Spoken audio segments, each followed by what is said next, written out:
In a confrontation with the bandits, an adventurer stands firm to protect his peers. Will, who is an 8-year-old reincarnated apostle of God, suddenly attacks the bandit with a flying kick. Will carries a smile while he simply introduces himself as an 8-year-old who is just passing by. The adventurers are rendered speechless while their peer is on the ground who is badly injured. 100 years ago, Adele was surrounded by his subordinates in his final moments. He tried to crack a joke and explain to them his situation came with age. He questioned if they were able to defeat the Beast of Calamity while his subordinate healed him. They confirmed that the monster was completely annihilated by their master's magic. Milt, who is a mage, begged him to hold since he had not taught him the magic that his master improvised. He was confident that his subordinate would easily do it since he was him, which the latter disagreed with. In his final moments, Adele was confident that Milt would surpass him as a mage, while Zen, who was a warrior child and hated ghosts, grew up to be a sword saint. Diane, who was a great healer, looked intently while he healed his master. Lastly, Regina, who was a hero, became so strong that she became a hero of 100 battles, yet she was a crybaby. Adele bid his final farewell to his subordinates who were not ready yet. Adele was proud of his disciples and was sure that they would continue to be useful for humanity. He had lived a blessed and good life until death while surrounded by his disciples. He suddenly found himself in a divine realm where a voice thanked him for his hard work. He expressed his confusion while the divine being introduced herself as a beautiful and kind goddess. She commended him for repelling the Beast of Calamity as a human and offered him a role of a god as a reward. She asked if he had any regrets when he was still alive while Adele was still absorbing the situation. Adele had no regrets in his 120 years of being alive and was proud of his splendid disciples that he raised. A confusion suddenly arose, prompting Adele to confirm the goddess if he did not fully exterminate the beast. He was shocked when the goddess revealed that the beast was also a pillar of God and could not easily be destroyed. He was disappointed as he wondered if his efforts were in vain while the goddess continued to commend him. She explained that the beast started its hibernation and offered to discuss everything once he turned into a god. He was frustrated after learning that the enemy he spent his life subjugating was still alive. His frustration grew stronger as he tried to control his reaction. He called out to the goddess and asked her to listen to his request, even if she was the devil. The goddess presented herself and asked him if he had finally decided to become a god. He exclaimed that he wanted to defeat the Beast of Calamity and agreed to become a god. She shared that there would be some restrictions which Adele was willing to hear out. She revealed that the beast was a fallen god with immense power that could shatter the whole earth. They needed an intermediary like a human to deal with the beast since gods could not intervene with earth. He noted that one of his disciples, Diane, was a child of the water god. The goddess revealed that the rest of his disciples were favored by gods of holiness, magic, and sword. Following this narrative, the goddess also revealed that Adele was favored by her. She felt suddenly bashful and got to the point. She told Adele that he would be reincarnated as a human on earth instead of becoming a god. The goddess demanded 3 conditions. Adele must not conduct hideous acts that strayed far from God's will, and he must become a god after his second life ended. The third condition was more of a parental affection than a condition which Adele waited in anticipation. The goddess needed him to train in the world of gods before reincarnation so he could finally defeat the Beast of Calamity. Adele accepted all the conditions if it meant becoming stronger. She revealed that the world of gods had a different flow of time and planned to train him to his utmost limit. Adele immediately commenced his training with the gods for a long time. 100 years later, he finally reincarnated on Earth as a distant descendant of the former Adele, and he carries the name Will, who is 8 years old. Dan, who is Will's cousin and Dan of the Vormus brothers, bullies him despite their helper's objection. Dan tells the helper never to call Will a master while he grabs him by the hair. The helpers can't help but watch Will's poor situation, but he is unharmed at all. He plans to pretend like he gets beaten up so his cousins feel satisfied. Will guards his cheek with magic and moves his body back with some subtle timing. Dan throws a punch while Will pretends to crash from the impact. Dan's younger brother, Ivan, is amazed by him after thinking he hurt Will. The menacing brothers kick the bucket of water as they leave and order Will to clean the mess up. The helpers immediately attend to Will, but he reassures them that he is not injured. The butler is surprised that he is unharmed. Will makes up an excuse and tells him that his father, named Kurja, taught him martial arts. The helpers are relieved afterwards. They recount that Kurja and Will's mother, Maria, were wonderful martial artists. The helpers take on the chores Will was supposed to do and notes that it is not healthy for children to do manual labor. The butler insists that Will takes a rest. Sarah, his younger sister, greets him while on top of Runo, their pet dog.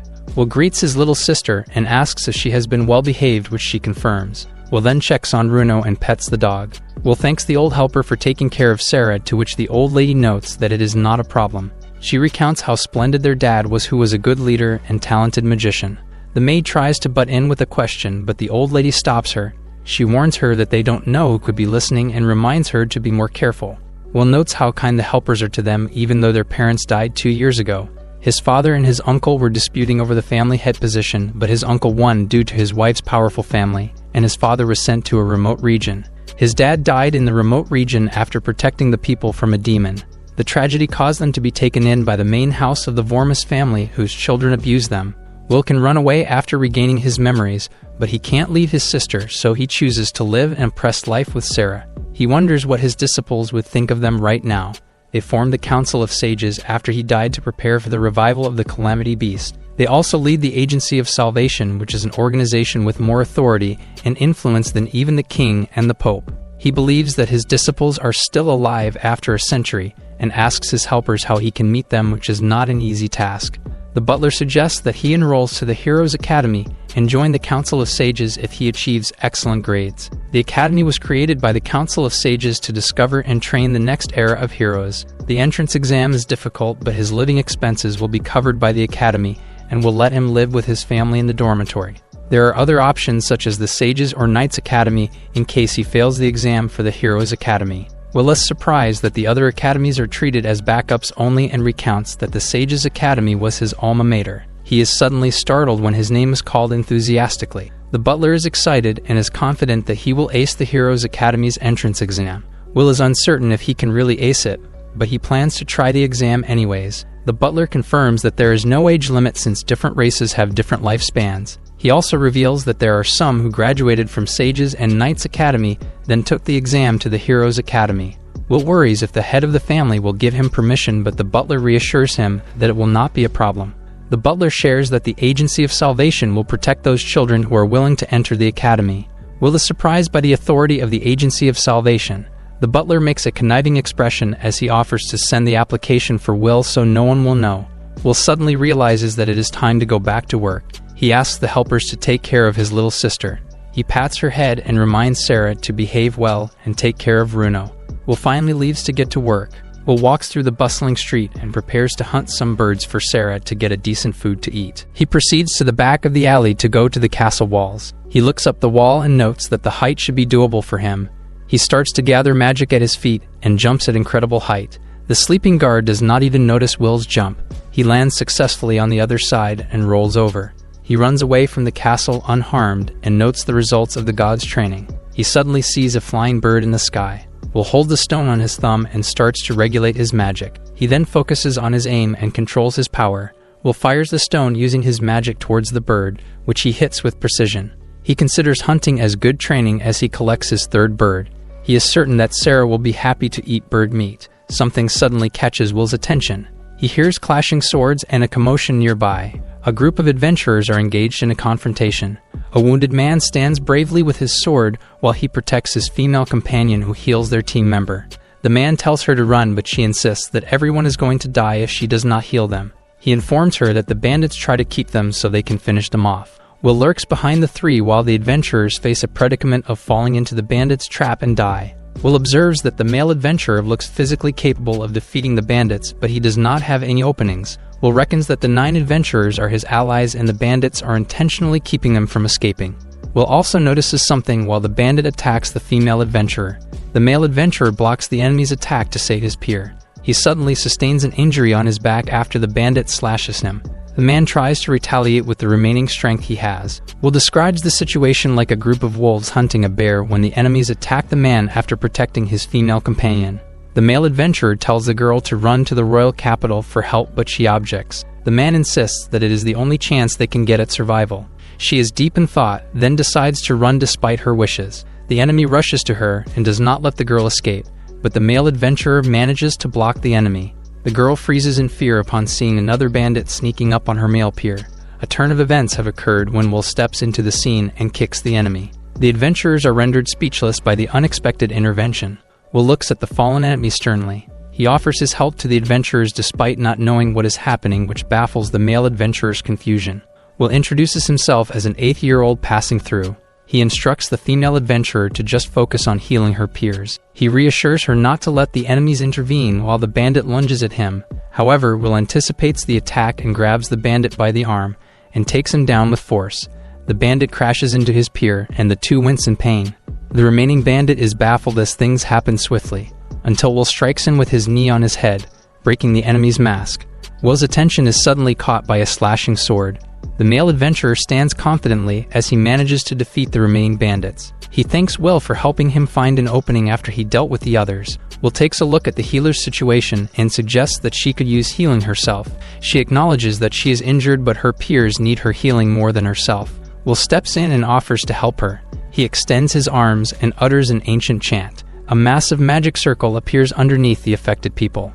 The adventurers are astonished by the unexpected magic they are witnessing. Will uses his magic, which causes the adventurers to glow. The female healer is surprised that her wounds are suddenly healing, while her male peer is baffled. The healer is shocked that Will was able to heal everyone at once without touching them. Will tells her that she can also do it with enough training, while thinking about Milt, who is chosen by the water god. Will continue to talk out loud, then he feels embarrassed after catching himself. The male adventurer is thankful for Will for saving their lives. He offers to show Will their gratitude. The latter responds that there is no need and asks them to be careful on their journey. Will goes on his way while the adventurers try to ask for his name.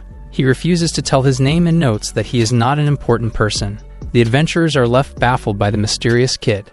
Will runs through the forest while holding the birds that he hunted. A rustling sound suddenly resounds. Will notices that something is following him despite cloaking his presence. Will confidently tells the spying presence to show itself. A shining creature suddenly appears and swiftly comes out of hiding. A wobbling slime appears with a friendly face, while Will is perplexed by the encounter. The slime jumps up and down in excitement. Will notices that the slime looks like it wants to befriend him. It nods quickly when Will asks it if it wants to come with him. He tells the slime to hide in his clothes so people will not see him. Will is perplexed how the slime slides inside his shirt, and he is astonished that it is not obvious at all that the slime is hiding in his clothes. He notes that an 8-year-old carrying a slime looks suspicious unless he is an adult adventurer.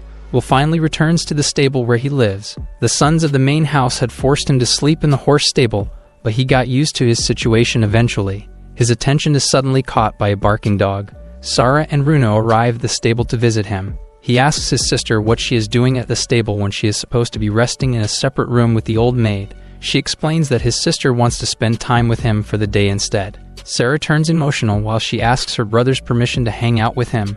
Will responds immediately that it is fine. Will apologizes to the maid for the trouble while she hands him sandwiches. Sarah pauses for a moment while Will mentions that he was not expecting the situation. Will notices his sister's reaction and asks if something happened. Runo suddenly barks excitedly, sniffing Will's clothes. His shirt suddenly moves until the slime pops out angrily and ready to attack. Will tries to hide him, but Runo's sense of smell is too strong. Sarah is shocked at first after the slime gives her a feisty look. Her eyes suddenly light up when she notices the wobbly creature. Sarah picks up the slime and finds it cute. The little girl is astonished that the slime can stretch. Will informs her sister that it is a slime and asks her to keep its existence a secret, which she complies. Will then asks her sister to eat the sandwiches and the birds he hunted. Afterwards, the siblings finish eating while Sarah is visibly satisfied. The two prepare to sleep while Sarah is covered in a blanket in case she feels cold. The little girl hugs Runo, which keeps her warm. Will is worried about Sarah and asks if she was scolded by the old maid, but she responds that she behaved well. She suddenly turns emotional as she fidgets. Her eyes are filled with sadness while asking Will if he is going far away to study. Will realizes that she heard the previous conversation with the butler, making Will worried about her. He reassures her that he will still be with her and Runo even if he goes to the academy.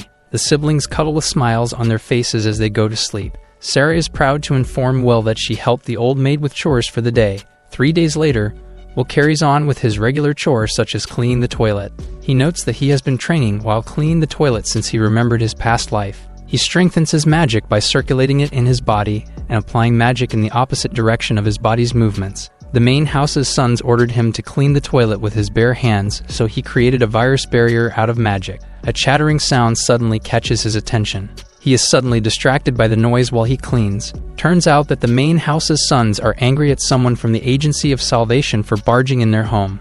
The woman with long hair, named Alti, responds that complaints should be directed to the Lord of the Council of Sages. The sons try to stop the woman, but she insists on meeting Will, who currently cleans the toilet. Will's attention is caught by the slamming door. Alti directly confirms Will's identity. He stands up and questions if she needed something from him. Alti bows to him and informs who she was while letting him know that the Hero Academy's entrance exam is tomorrow. His menacing cousin is pissed off, while Will realizes that the servants managed to deliver his application. Alti explains that she only picks him up due to his cousins, who might get in the way of Will's application. Will follows Alti as they leave the house, which insults his cousins. Danson tries to punch Alti behind her back. She simply puts her finger on his fist, which causes light to crackle. Danson freezes in shock, while Will is rendered speechless. Will is impressed by her magic, which stopped his cousin's attack with a single finger. She stares ominously and warns Danson not to cross her and the agency of salvation. His tears stream down his face like a wimpy kid after his embarrassing situation. Will asks Alti if he can take his sister, as if nothing happened. Alti confirms that he is allowed to have pets and family members at his dorm while he takes the entrance exam. She adds that he can bring his slime. The maid immediately runs to get Sarah. Danson trembles in fear and informs Alti that he wants to take the exam as well. Alti carries a menacing smile and responds that he can do as he pleases. She bows and informs him that they accept any application at the Heroes Academy. Meanwhile, Sarah is astonished by the view. She notes that the horses are strong while they are inside a large carriage. Will warns his sister not to stick her body out the window. His attention is suddenly caught when his full name is called. He is surprised that Runo is sniffing Alti. She informs him that it does not bother her. She feels bashful while asking Will if she can pet Runo. Will happily agrees if she is into it. Alti snuggles with Runo while Will reveals that the dog wandered through their garden when he was born. He notes that Runo is still growing despite being 8 years old. Something suddenly catches Alti's attention. She notices Sarah with a curious look. The little girl politely asks for Alti's name. She apologizes for not introducing herself immediately. She pats the little girl's head and formally introduces herself. Sarah is in awe of her appearance. Alti feels bashful while Sarah compliments her hair and eyes. Alti turns red and thanks the little girl while Will enjoys seeing their interaction. He then turns serious and asks how she knew that the main house's sons would interfere with his application. She reveals that the servants who sent his application informed them of Will's situation. He suddenly becomes worried about the servants until Alti reassures her not to worry. She expounds that they can put pressure on protecting the servants, which relieves Will. Meanwhile, Sarah expresses her astonishment at a big establishment while looking at the window. The group has finally arrived at the Heroes Academy. Sarah and Runo rush toward the entrance with excitement. Will reminds her to be careful while Alti suggests showing them where they will be staying at the academy. The group has arrived at the dorm room. They have entered a large room where Alti explains that all successful candidates will stay and live with everyone. The academy also has a nursery where Will can leave Sarah safely when needed. Sarah enjoys the bouncy bed while Alti explains that there are students with children at the academy as well. Alti shares that the nursery teaches children by their age, which ranges from Sarah's age to those older than Will. The latter commends the academy for the thoughtful accommodation, which Alti is proud of. Alti shares that the academy has skilled beings from all walks of life that they are trying to raise. The academy's goal is to make the students' lives more comfortable than ever. It all now makes sense to Will why the academy was built outside the imperial capital. Will is more determined than ever to pass the exam for him and Sarah to have a better quality of life. At the nursery, Sarah stays and wishes her brother good luck. Magical pets are also allowed to stay at the nursery, which makes the student life convenient for Will. Alti then raises the concern about Will not knowing much about the entrance exam, which he confirms. Since the Hero Academy did not exist in his past and having an oppressive life in his second one, Will's knowledge about the society is limited to a normal 8-year-old. Alti shares that they will use a technique which is developed by a minor sage and a member of the Council of Sages. She reveals that the sage in question, named Milt Adele Valerius, is a direct disciple of the great sage Adele Vormus. Will is proud of his disciple, Milt, that he surpassed him as a mage without his guidance and founded a family line. Will questions why he is called the little sage instead of the great one. Alti responds that the great sage remains to be Adele Vormus, who is Will in his past life. Will notes that the little sage is trying to be modest with his title.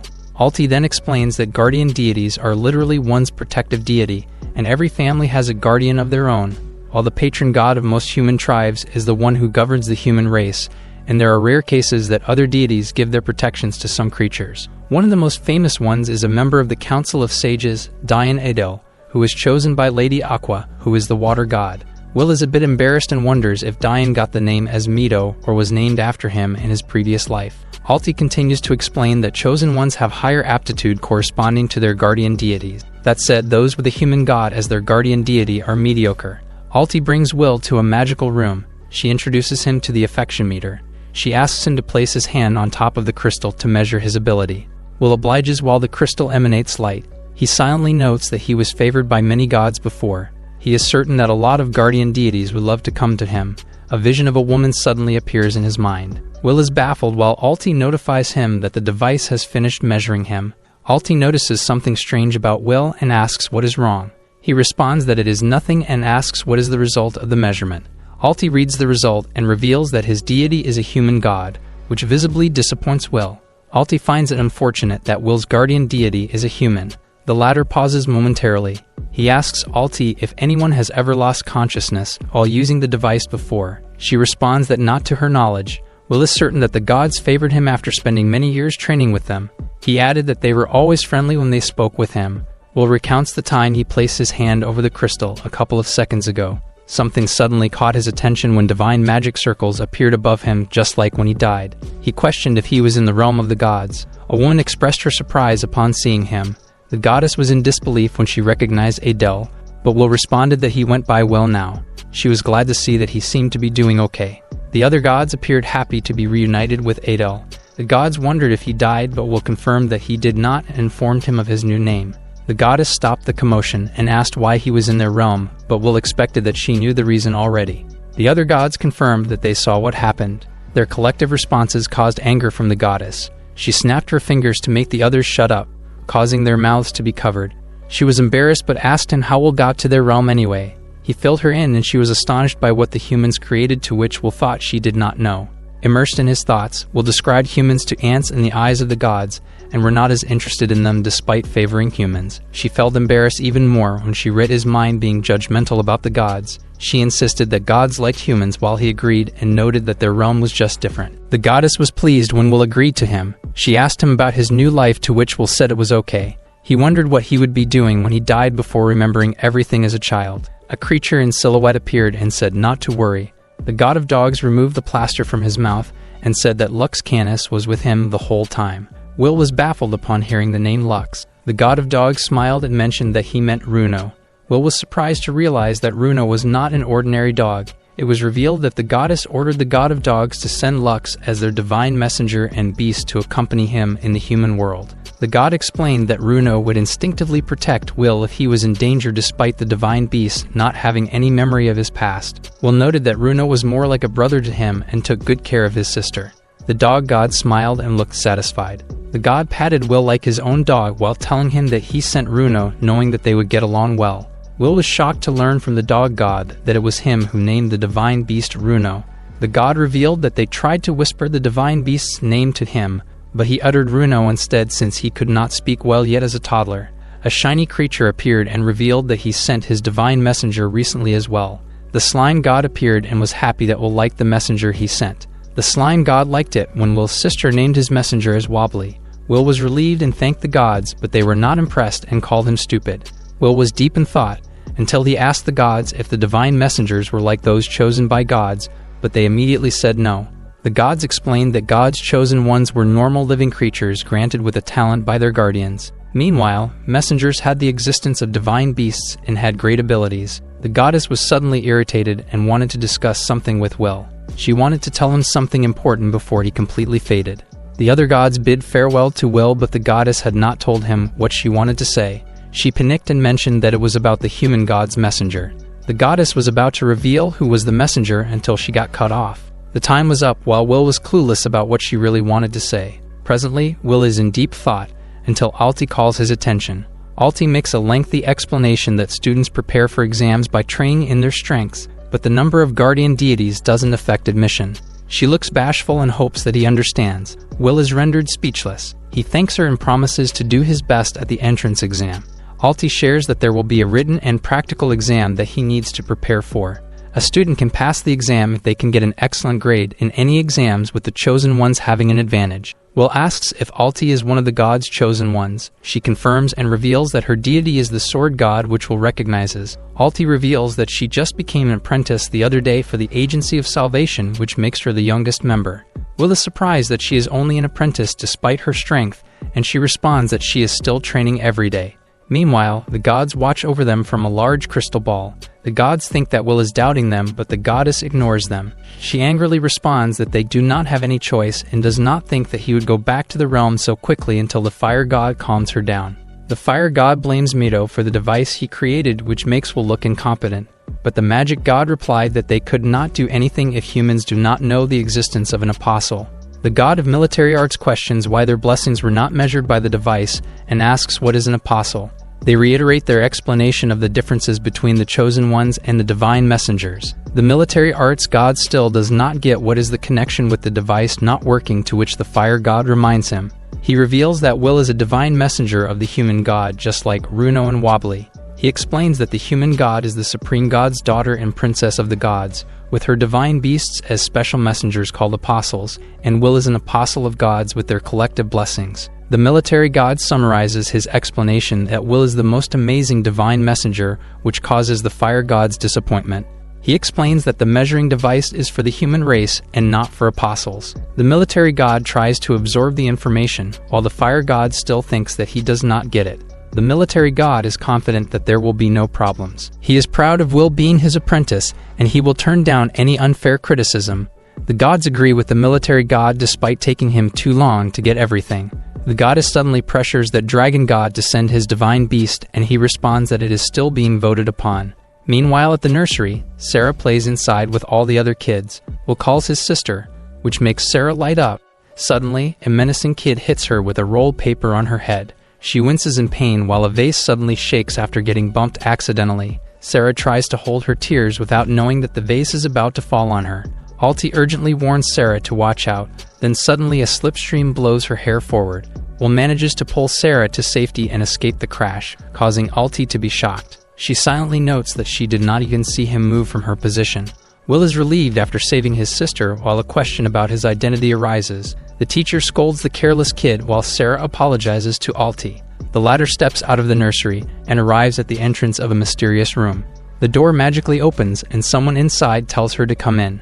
Alti announces her return as she enters the room. Zen, the sword saint and Adele's disciple, commends Alti and asks how Will is doing. She reports that Will is an 8-year-old who does not act like one and is an intelligent kid. Zen paces around while she is deep in thought. Alti reports that his only guardian deity is a human god, which strikes Zen's attention. The sword saint pauses momentarily and clarifies if the report is accurate, to which Alti confirms immediately. Zen makes another pause and thinks that there is something wrong. Alti questions her comment while Zen asks if she noticed anything strange about him. Alti is deep in thought and thinks that she is being tested. She wonders how to best answer the question and evaluates her master's true intention. Zen lets out a big sigh and holds Alti's shoulders. The sword saint confirms that she is not trying to test her and that her question is genuine. Alti reports when Will asked her if someone lost their consciousness when using the measuring device. Zen paces around again and thinks of consulting Mito. Zen assumes that Will does not have any special talents since his deity is only a human god and confirms it with Alti. The apprentice suddenly recalls the incident at the nursery. Alti reports that Will definitely has an outstanding talent. Zen's face lights up upon hearing her report. The sword saint orders her apprentice to keep watching over Will. Zen suddenly takes her wooden sword and raises it. She swings it forward, causing a strong slipstream around the room. Zen asks if Alti needs anything else, to which the apprentice questions why she asked her to bring him. The sword saint reiterates the interference she expected about his application. She then glances sternly at her apprentice. Alti does not agree with her answer. She immediately apologizes for doubting her master, to which Zen responds that it is okay. Alti takes the opportunity to ask another question about Will. She asks if he is related to the calamity beast, Tenebris. Zen is shocked while Alti shares her assumption that the interference is in response to the order of Tenebris's alert. Zen asks why she thinks so. Alti pauses momentarily. She recites that their agency was created to fight against the Order and her assumption about being sent to pick up Will. She notes that the Order would see Will as a threat and sabotage his application and understands why Zen is concerned about it. Alti then questions his real identity. However, Zen stops her from asking more questions. The Sword Saint commends her apprentice for getting the gist of the mission. Zen tells her that she will explain all the details when the time is right and dismisses Alti. The apprentice leaves the room while Zen thinks about Tenebris, which is one of the names of the Calamity Beast. She notes that there is a cult of fanatical followers of the Calamity Beast. They are convinced that the beast will return soon and are still active. That said, the agency seeks out the talented people they can gather to fight against the beast. She brings out a magical scroll that can measure the magic value of the person who holds it for prospective students. She created the magical scroll to find the most talented efficiently, but was not expecting to find someone like Will. She expresses her immense curiosity about his real identity. Meanwhile, Will lets out a big sigh. He starts to lose confidence after getting one guardian deity despite Alti's reassurance. He plans his alternative option in case he does not get in and is determined to make enough money to feed Sarah without getting back to the main house. The little girl suddenly notices something. She questions if her brother is hungry. He confirms while she suddenly rummages through her pocket. Sarah brings out dried meat for her brother to eat. He suddenly recognizes the food that their helpers gave them. He recounts their situation at the main house where they were not provided proper food.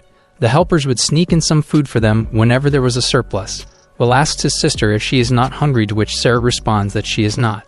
She tells him that she got a snack from Alti earlier while her stomach says otherwise. Will feels bad for his little sister. He thanks his sister and takes the dried meat.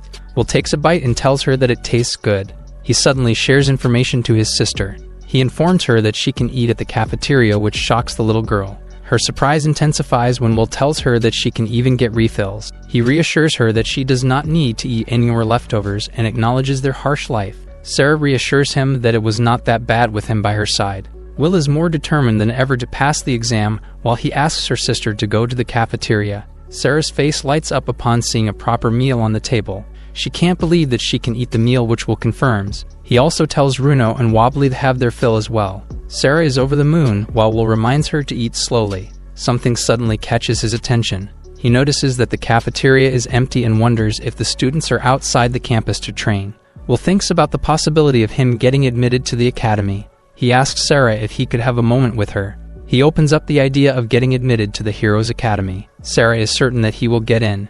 He gives her a heads up that he will be away from the academy as a result and asks her if she can stay at home. She feels sad at first, but immediately Sarah musters up her courage and promises that she will be fine. He pats her head after reassuring him that she will behave. Sarah is happy that her brother is happy with her. Will suddenly brings up that they did not give Wobbly a proper name. The slime gets excited, while Will notices its expression. He thinks of different names that will be fit for Wobbly. Will tries to be more careful this time and does not want to make the same mistake with Runo. Sarah suddenly hugs the slime and insists that his name should remain Wobbly. He asks her if that is really the name she wants to give the slime, to which she confirms. He is happy that the slime also likes the name and notes that he seems to understand the two divine beasts they have. Will has finally decided. He confirms that the slime's official name is Wobbly. Runo lets out a huge sigh as they finally take a rest. Meanwhile, the examination day has finally arrived. Will notes that he is ready to take the exam, while Sarah wishes her brother good luck. He suddenly hears a knock at the door. Alti announces her presence and informs him that she has come to pick him up. She enters the room and asks if Will is ready. He asks if she is not busy, to which she responds that she is free.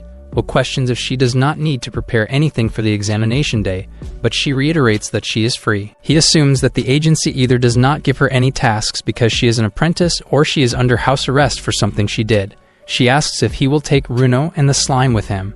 Will informs her that the slime's name is Wobbly. She informs him that he can pass the test if he successfully controls his magical pet, so he decides to take Wobbly with him. Will suddenly takes a look at his sister. He notes that Sarah needs to get used to being alone despite him not wanting her to feel sad. He asks if she will be okay without Runo and Wobbly to accompany her for the day. She bravely answers him that she will be fine. He thanks her and promises to go to the cafeteria with her when he is done. Alti suggests dropping Sarah off at the nursery before heading to the examination room. Meanwhile, Alti takes Will to the destination and notes that this is as far as she can accompany him. She wishes him good luck. Will waves goodbye while two menacing presents stand behind him. The sons of the main house turn out to be at the examination and rudely call Will's attention. However, he does not notice them and proceeds to move forward. The menacing brothers stop him and tell him not to ignore them, which agitates Runo. The two demand an apology from Will for defying them. The onlookers recognize their family name and recognize the two menacing sons as nobles. They chatter and mention that the sons have both 4 guardian deities. Will silently notes that the gods who picked the two have no eyes at all. Dan demands that he apologies again, but he can't promise not to beat Will up. He asks Runo to calm down and tells the divine dog that his stomach will hurt if he eats them. Runo growls at the menacing brothers while they ask Will if he is even listening to them. Will turns with an ominous gaze and questions their command that he bows down. The atmosphere turns dark while he asks them why on earth he would do such a thing to them. The menacing brothers feel small and perplexed by Will's reaction. Will has finally had enough and calls them brats. His anger displays and calls them an embarrassment to the Vormus family. The menacing brothers shiver in fear, but their ego is hurt and threatens to kill Will. Ivan grins arrogantly and calls him brat. He questions Will if he already tried out the affection meter, to which he confirms. He boasts their multiple deities and asks Will how many he has. The onlookers are impressed after confirming that the Vormus brothers have 4 deities each. Ivan demands that Will answers his question, to which he responds that he has one. The two pause momentarily and make a condescending grin. The two arrogantly make him repeat his answer. Will seems fed up and lets out his disappointment with a sight. The two are shocked after Will insults their intelligence, which is as bad as their ears. The onlookers are perplexed as the confrontation intensifies. The Vormus brothers are insulted and outraged. The two call him a derogatory word which stuns Will with indignation. The two continue to insult Will's mother, causing the latter to snap with outrage while he spins his arm and creates a speed vortex. Dan shivers in fear until Will's glove slaps his face. He warns him that he won't tolerate him insulting and spouting lies about his late mother. Will challenges Dan into a duel and taunts him. He also smacks Ivan's face with his other glove as he challenges him as well. Ivan is visibly pissed off, while Will gives them the opportunity to do the first attack. The Vormus brothers warn Will not to mess with them. Dan suddenly comes up with an idea and shares it with Will. He tells Will that he needs to lose his Vormus name if he loses to them. Will simply agrees with his condition, which only pisses Dan more. Ivan warns Will not to act tough as he will die without their name. Will gives them a stern look and also proposes his condition. Will demands that they bow to his mom's grave and retract their insulting statement about her if he wins. The Vormus brothers laugh at him as they are confident that he will never win. The examiner for the written exam interrupts the boys in the middle of their confrontation. He informs them that they can't let students engage in a duel without his permission. The Vormus boys pause momentarily. Will simply responds that he is not a student, but the examiner notes that examinees are just the same. The Vormus brothers note that Will should be thankful after narrowly escaping death. The examiner suggests that the boys have a go at it, which surprises the brothers. The examiner is confused by their reaction since he thought they wanted to have a duel. He notes that they won't be able to concentrate on the exam if they don't let out their grievances, which Will agrees. The latter is determined to restore his late mom's honor after being insulted by his cousins. The other examinees are excited for the match, while Will is certain that he can shield himself from the Vormus brothers' oppression while he is in the academy. Will takes the opportunity to teach them a lesson since the duel is sanctioned by the academy. Will is determined to avenge the honor of family, including his parents and Saria.